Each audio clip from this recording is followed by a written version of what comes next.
নমস্কার বন্ধুরা, অপুর সংসার চ্যানেলে আপনাদের সবাইকে স্বাগত জানাই। যারা মূলো শাক খেতে চান না তারা একবার চিংড়ি মাছ দিয়ে এইভাবে মূলো শাক রান্না করে দেখুন, আশা করি আপনাদের ভালো লাগবে। তো চলুন আজকে আমি বানিয়ে দেখাবো চিংড়ি মাছ দিয়ে মূলো শাক ভাজা। তো তার জন্য এখানে কিন্তু এক আটি মূলো শাক কিন্তু আমরা কিনে নিয়ে এসেছি।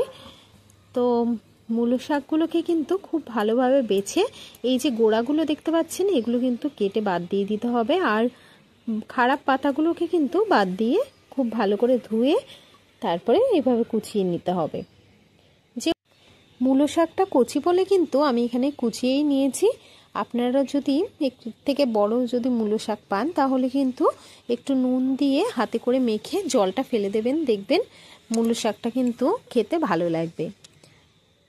তো আমি এখানে কিন্তু আর জলটা বার করে ফেলিনি। তো এবার এখানে কিন্তু ভাজা করার জন্য কেটে নিয়েছি চেরা কিছু কাঁচা লঙ্কা, আছে রসুন, আর তার সাথে আছে পেঁয়াজ, আর এখানে আছে ছোট ছোট যে চিংড়ি মাছগুলো।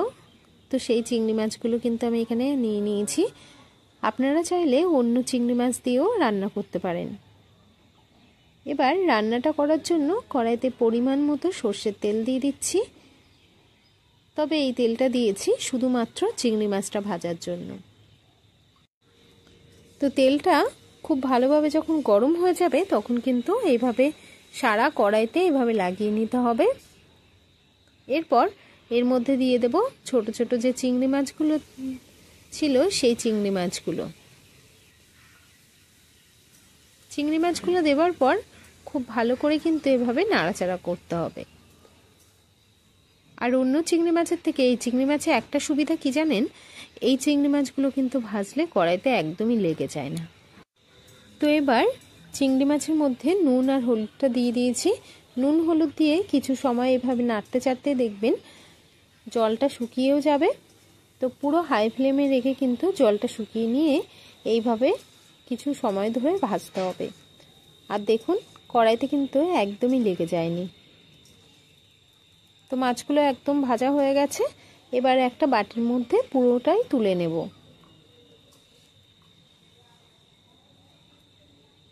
তো মাছ ভাজাটা তুলে নিয়েছি। তো এই সবটাই কিন্তু আমি শাক ভাজার মধ্যে দেব না, কিছুটা রেখেও দেব। এবার রান্নাটা করার জন্য পরিমাণ মতো সর্ষের তেল দিয়ে দিচ্ছি 5 ফোড়ন। ফোড়নটা যখন একটু ভাজা হয়ে আসবে তখন ওর মধ্যে দিয়ে দেব চেরা কয়েকটা কাঁচা লঙ্কা, আর তার সাথে দিয়ে দিচ্ছি কেটে রাখার রসুন কুচি আর আছে পেঁয়াজ কুচি। তো পেঁয়াজ রসুনটা দিয়ে খুব ভালো করে কিন্তু এভাবে একটু ভাজতে হবে পেঁয়াজ রসুনটাকে। তো একটু নাড়াচাড়া করে এর মধ্যে দিয়ে দেব কেটে রাখা আলু। তবে এই আলুটা আমার দেখাতে একদম মনে ছিল না। তো দেখুন এই টাইমে কিন্তু আলুটা দিতে হবে, আর আলুটা দিলে শাক ভাজাটা কিন্তু বেশ মাখা মাখা হবে, আর আলুটা না দিলে কেমন একটা ছাড়া ছাড়া ভাব হবে। সেই জন্য আলুটা কিন্তু অবশ্যই অল্প পরিমাণে হলেও দিতে হবে। তো এবার আলুটা দিয়ে আবারও কিন্তু খুব ভালো করে এভাবে নাড়াচাড়া করে ভেজে নিতে হবে। এবার এর মধ্যে দিয়ে দেব পরিমাণ মতো হলুদ আর পরিমাণ মতো লবণ। আলু পেঁয়াজ লঙ্কাতে যে পরিমাণ লাগবে সেই পরিমাণটাই কিন্তু এখানে আমি দিয়েছি। তো এবার খুব ভালো করে কিন্তু দেখুন ভেজে নিয়েছি। তো ভাজা এখানে কিন্তু একদম কমপ্লিট হয়ে গেছে। এবার এর উপরে দিয়ে দেব কুচিয়ে রাখা মূলো শাক। তো মূলো শাকটা দিয়ে খুব ভালো করে কিন্তু আবারও একটু নাড়াচাড়া করে নিতে হবে। আর এইরকম কম তেল মশলার রান্না যদি আপনারা আরও দেখতে চান তাহলে চ্যানেলটি ঘুরে দেখে আসতে পারেন। ভালো লাগলে চ্যানেলটিকে সাবস্ক্রাইব করে পাশে থাকার অনুরোধ রইল। নতুন ও পুরনো সকল বন্ধুকে অনেক ধন্যবাদ ভিডিওটি দেখার জন্য। তো দেখুন শাক ভাজাটাকে কিন্তু খুব ভালো করে আমি এভাবে একটু ভেজে নেব। আর এই শাকের থেকে কিন্তু প্রচুর পরিমাণে জলও বেরোবে। তো এখানে দিয়ে দিচ্ছি পরিমাণ মতো হলুদ আর পরিমাণ মতো লবণ। তো লবণ হলুদ দেওয়ার পরে দেখবেন জলটা বেরোবে, আর ওই জলেই কিন্তু শাকটা খুব ভালোভাবে সিদ্ধ হয়ে যাবে।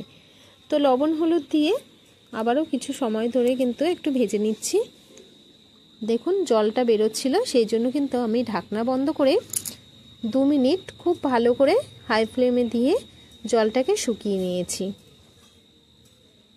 তো 2 মিনিট পর জলটাকে শুকনো হওয়ার পরে আমি কিন্তু আবারও শাক ভাজাটাকে এইভাবে ছড়িয়ে ছড়িয়ে ভেজে নেব।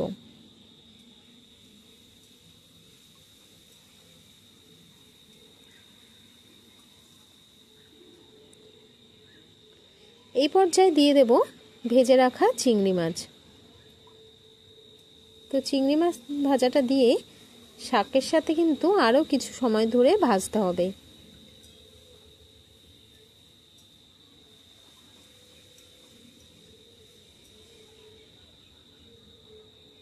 এবার মাছগুলো দিয়ে ভাজার পর দিয়ে দিচ্ছি একটু মিষ্টি হওয়ার জন্য চিনি। মূলো শাকে কিন্তু অবশ্যই চিনিটা দেবেন, দেখবেন খেতে কিন্তু ভালো লাগবে। আর চিনির পরিমাণটা একটু বেশি দেবেন, তাহলে কিন্তু খুবই ভালো লাগবে। তো চিনিটা দিয়ে খুব ভালো করে কিন্তু এভাবে একটু মিশিয়ে নিতে হবে।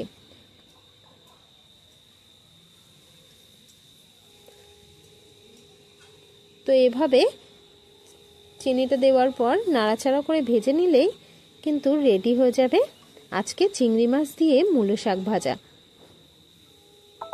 আশা করি আজকের রান্না আপনাদের ভালো লাগবে।